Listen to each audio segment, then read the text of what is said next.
Now, this came completely separately. They didn't know about one another. But it just happened that week I heard about 3 separate girls saying that. Some of them even had passages to confirm it, all kinds of things like that. When I heard that, I said, either the Lord has decided to start instituting polygamy, or there's something wrong here. And that just underlined for me the need for us to begin to grow in discernment as to whether the leadings which we feel are from the Lord or from some other source. I guess second warning, or maybe a warning isn't exactly the right way of saying it.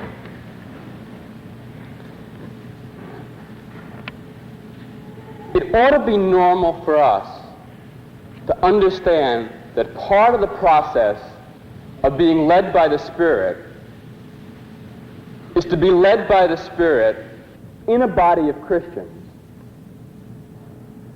using their help to discern what it is the Lord is leading us to. We should not have an individual notion of what it means to be led by the Spirit. It seemed like we had so many lessons in the early years about how not to be led by the Spirit by various sorts of experiences we got into. And there's one in particular that happened in our community that almost turned out to be disastrous for the life of our community.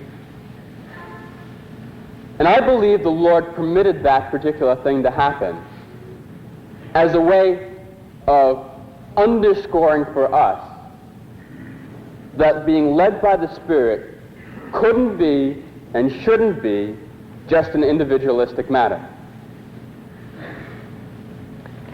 In the early months of the life of our community, there was a small group of people who began to get together and they began to pray. They began to spend a great deal of time together praying. And it began with a real love of the Lord.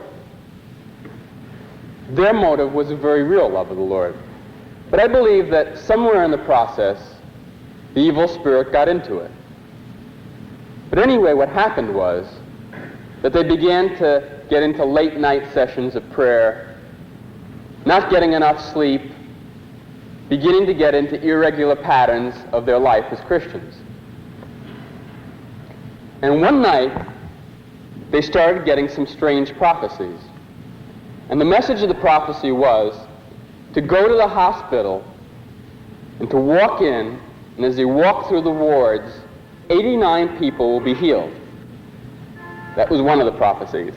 There were a number of different things that they were instructed to do. And part of what they were instructed to do was not to tell anybody about it at all, which is a sure sign of the work of the evil spirit. Well, to make a long story short, 89 people weren't healed, and 2 of the guys ended up in jail. And it turned out to be a very serious incident. As I say, it very easily could have turned out to be disastrous. The Lord protected us, but it very easily could have turned out to be very bad. And the Lord used that incident to teach us in a way in which I think none of us who are part of it will ever forget. That He gave us the body of Christ for us to learn how to be led by the Spirit.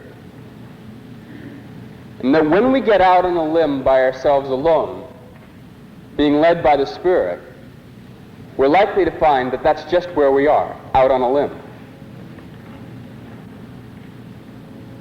And the Lord wants us to know that it's normal in our life as Christians to be in counsel with other Christians. The normal way in which the guidance of the Lord comes to us is through the counsel of other Christians, especially those who are older and wiser than us in the life of the Spirit, especially those who have a pastoral responsibility for us in the life of the Spirit.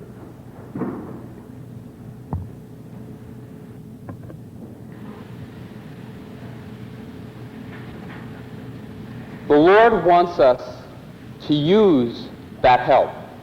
He wants us to use it, especially when it comes to matters of major decision. Now, if you feel like the Lord is saying, go to the union and talk to somebody about me, you probably don't need that to get checked out 6 different ways. But if you feel like the Lord is saying, I want you to leave immediately for Japan and go preach the gospel there and sell everything, probably you ought to check that one out.